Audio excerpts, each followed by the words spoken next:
अस्सलाम वालेकुम and welcome to अपना वतन TV. I am Sadia Afsar. मशरिक़ वस्ता यानी मिडिल ईस्ट की जो इस वक्त सिचुएशन है, जो कशीदगी वहाँ जारी है, वो हर गुजरते लम्हे के साथ मज़ीद ख़तरनाक हो रही है। बहुत डिस्टर्बिंग सूरत हाल है और ख़ास तौर से जैसे हम पहले हमेशा ही बात करते आए हैं कि प्रेसिडेंट ट्रंप अनप्रेडिक्टेबल सदर हैं, वो कुछ भी कर सकते हैं। कोशिशें अपनी जगह पे जारी हैं, लेकिन आज इस वीडियो में हम फोकस करेंगे इस रीजन मशरिक़ वस्ता की एक बड़ी अहम ताकत की, लेकिन उसके हवाले से कुछ मुतज़ाद ख़बरें आ रही हैं जिस पे आपको बहुत डिफरेंट ओपिनियंस नज़र आएंगे।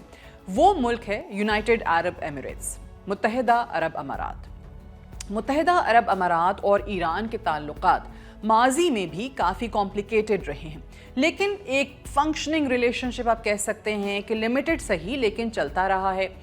अब जो सूरत हाल है, और ख़ास तौर से ईरान ने जब से ये दावा किया है कि यूएई की सरज़मीन से ज़्यादातर ड्रोन्स और मिसाइल्स जो हैं वो ईरान पे फायर किए गए हैं, और यूएई जो है वो ईरान के ख़िलाफ़ इज़राइल को और अमेरिका को बहुत ज़्यादा मदद फराहम कर रहा है, और अगर अब दोबारा ईरान पे हमला यूएई की ज़मीन से हुआ तो वहाँ अहम टारगेट्स जो हैं उनको निशाना बनाया जाएगा, और हुआ भी है। काफ़ी जो टारगेट्स हैं वो यूएई के अंदर हदफ रहे हैं ज़ाहिर है ईरान के, और यूएई को ये शिकायत भी है कि जी ईरान हमारी सरज़मीन पे, हमारी बिल्डिंग्स में, हमारे सिविलियन इंफ्रास्ट्रक्चर को क्यों नुकसान पहुंचा रहा है। ईरान की आप बात सुनेंगे तो ईरान ये कहता है कि हमें सिर्फ़ और सिर्फ जो यूएस इंटरेस्ट है, यूएस एसेट्स हैं यूएई के अंदर हों या फिर इस खत्ते में दीगर ममालिक के अंदर, हमें उनको हिट करना है। और फिर ज़ाहिर है अगर आप अपनी सरज़मीन एक ईरान के दुश्मन मुल्क को देंगे ईरान पे हमला करने के लिए, चाहे कोई भी मुल्क हो मशरिक़ वस्ता का, so according to a lot of defence analysts and ख़ास तौर से जो इंटरनेशनल लॉ को भी समझते हैं, तो वो इस चीज़ के हामी हैं कि फिर आपके मुल्क में जो मिलिट्री बेसेस हैं अमेरिका की, वो एक लेजिटिमेट टारगेट ईरान के लिए बन जाती हैं। अच्छा, यूएई के हालात ज़रा देखें कि वहाँ हमने देखा बड़ी तेज़ी से तरक्की हुई, और जो राइज़ है वो बहुत पूरी दुनिया को उसने हैरान किया कि एकदम से तरक्की है, ग्रोथ हो रही है। लेकिन यहाँ ग्रोथ के साथ साथ बहुत रिस्की डिसीजंस भी यूएई ने लिए। अब जिस तरीके से अब्राहम अकॉर्ड की आप बात कर लें, अब्राहम अकॉर्ड साइन कर दिया, उसका हिस्सा बन गया 2 गल्फ़ कंट्रीज़, एक बहरीन और एक यूएई। अच्छा, अब्राहम अकॉर्ड क्या है? इज़राइल के साथ आप ताल्लुकात को नॉर्मलाइज करने की बात कर रहे हैं। अब यूएई को ये लगा कि हम अब्राहम अकॉर्ड का हिस्सा बन जाएंगे, हम इज़राइल को तस्लीम कर लेंगे, सो ज़ाहिर है इज़राइल के साथ साथ हमें बहुत ज़्यादा अमेरिका की तरफ से भी एडवांटेजेस मिलेंगे, बहुत फ़ायदा हो जाएगा, इकोनॉमिक ग्रोथ भी होगी, टेक्नोलॉजी भी बड़ी बेहतरीन हो जाएगी, और अगर साथ ही साथ आप देखें डिफेंस की जो ज़रूरियात हैं वो भी हम बड़े अच्छे तरीके से पूरी करने के काबिल हो जाएंगे। सो ये कुछ डिसीजंस ऐसे हैं जो यूएई ने लिए अपने शॉर्ट टर्म गेन के लिए, एक वक्ती फ़ायदा हासिल करने के लिए, लेकिन इसमें बहुत लॉन्ग टर्म रिस्क्स इन्वॉल्व हैं। अब अगर आप यानी यूएई या बहरीन डायरेक्ट एक ऐसे मुल्क को तस्लीम करते हैं और इज़राइल के साथ आप रिश्ते, अपने ताल्लुकात अपने नॉर्मलाइज करने की बात करते हैं, जो अभी तक फ़लस्तीनियों पे मज़ालिम ढा रहा है, जो 2 स्टेट सोल्यूशन की बात करने को तैयार नहीं है, जो फ़लस्तीन के अंदर, गज़ा के अंदर जुल्म ढाने के बाद अब वही काम वेस्ट बैंक में कर रहा है, और फिर वो एक ऐसा मुल्क जो कि नाजायज़ रियासत है, जो आपके ख़त्ते के दीगर ममालिक को भी अपनी ग्रेटर इज़राइल प्लान के अंदर शामिल करने पर तुला हुआ है, लेकिन यूएई ने उस मुल्क को कबूल करने या उसको तस्लीम करने में ही अपनी आफियत समझी। और ये एक ऐसा डिसीजन था जो ईरान के लिए यकीनी तौर पे बहुत ही ज़्यादा परेशान कुन था, इस वजह से कि यूएई में भी लोगों ने कहा कि अब हम ईरान के मज़ीद थ्रेट पे आ जाएंगे, या जो एक नॉर्मल होते हुए कहीं कोई चांस नज़र आता था सूरत हाल का, गो के कॉम्प्लेक्स ताल्लुकात रहे हैं, उस चांस को भी इस एक फ़ैसले ने बिल्कुल ख़त्म कर दिया। सो लिहाजा ईरान के लिए इज़राइल को तस्लीम करना या इज़राइल को सपोर्ट फराहम करना, ईरान के दुश्मनों को सपोर्ट फराहम करना जो है वो उनके लिए एक रेड लाइन ज़रूर रही है, हमेशा से रही है। अच्छा, फिर बात यहीं पे ख़त्म नहीं होती। यूएई इस वक्त बहुत ज़्यादा अलाइंड ख़ुद को कर चुका है इज़राइल और अमेरिका के साथ, और ये किसी से ढकी छुपी बात नहीं है। आपको कहीं से भी जो मुत्तहिदा अरब अमारात से बयानात नज़र आए हैं, कहीं पर भी उन्होंने ईरान पे हमले की मुखालफत नहीं की है। सपोर्ट हमेशा से किया है अमेरिका को और इज़राइल को। तो ये कौन सा आपका बरादर इस्लामी मुल्क है जहाँ पे ये सब फैसले लिए जा रहे हैं, और सारी की सारी सपोर्ट जो है वो इस वक्त ईरान के दुश्मनों के लिए नज़र आती है। आपको कहीं से भी कोई यूनिटी का आंसर जो है वो इस वक्त नहीं नज़र आ रहा। हाँ, सऊदी अरेबिया को ज़रूर दाद देनी चाहिए जिसने ईरान पे हमले की मज़म्मत की। सऊदी अरेबिया के अंदर कहीं पे भी ये बात नहीं हुई कि हम इज़राइल को तस्लीम करेंगे। बहुत लोगों ने कहा अब्राहम अकॉर्ड का हिस्सा बन जाएगा सऊदी अरेबिया बड़ी जल्द, लेकिन वो नहीं हुआ। अभी लास्ट भी जो स्टेटमेंट आई जो सऊदी क्राउन प्रिंस की, वो यही थी कि 2 स्टेट सोल्यूशन हमें चाहिए फ़लस्तीन का, जो वहाँ के लोगों के लिए काबिल कबूल हो। कहीं उन्होंने यूएई की तरह जाके अब्राहम अकॉर्ड को साइन नहीं कर दिया।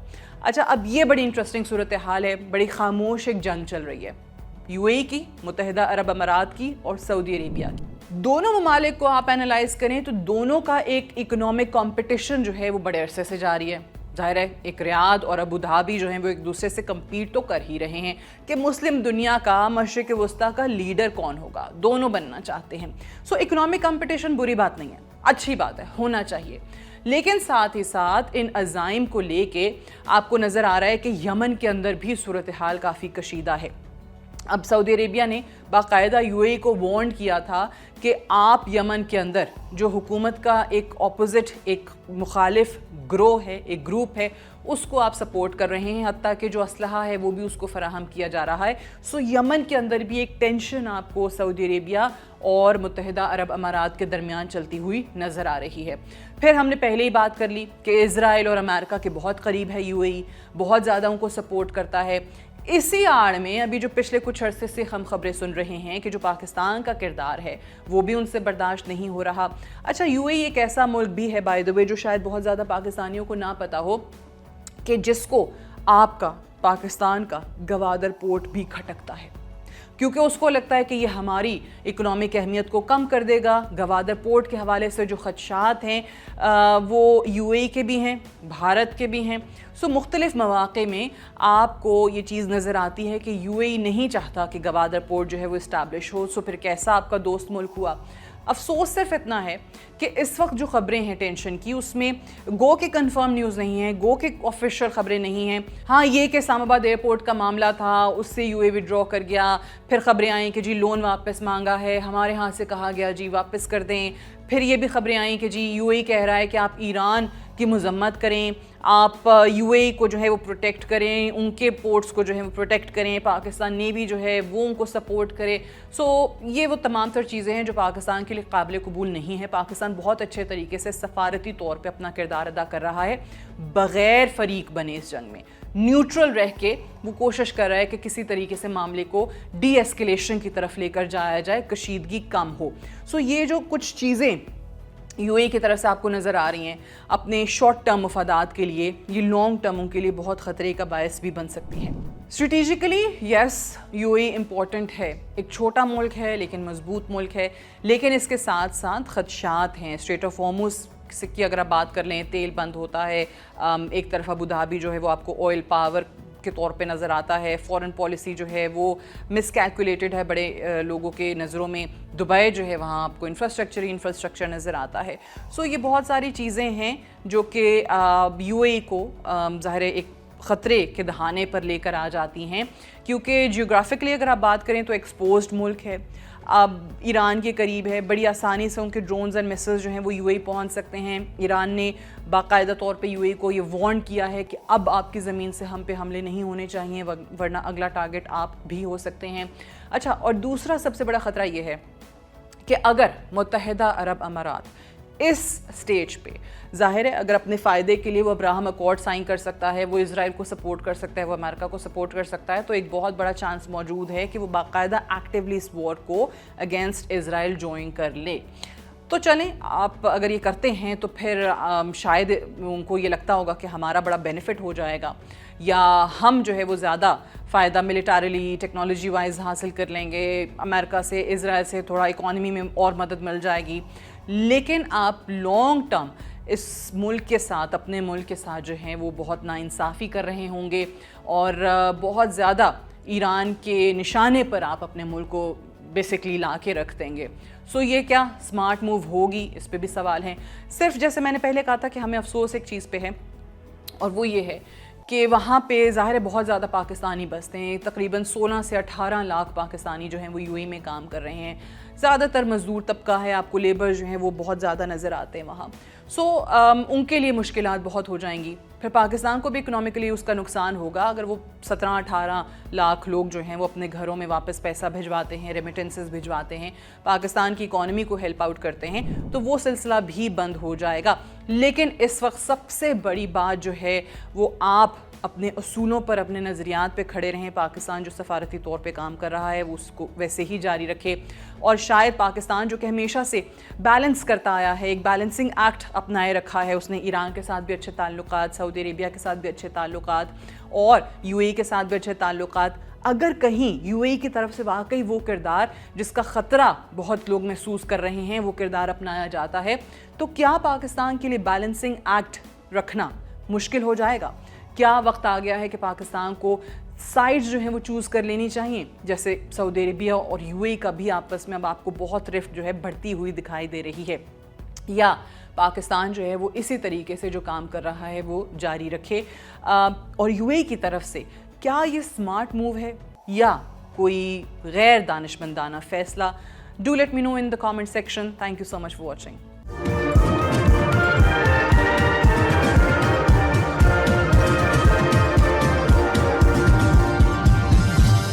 You are watching Apna Watan.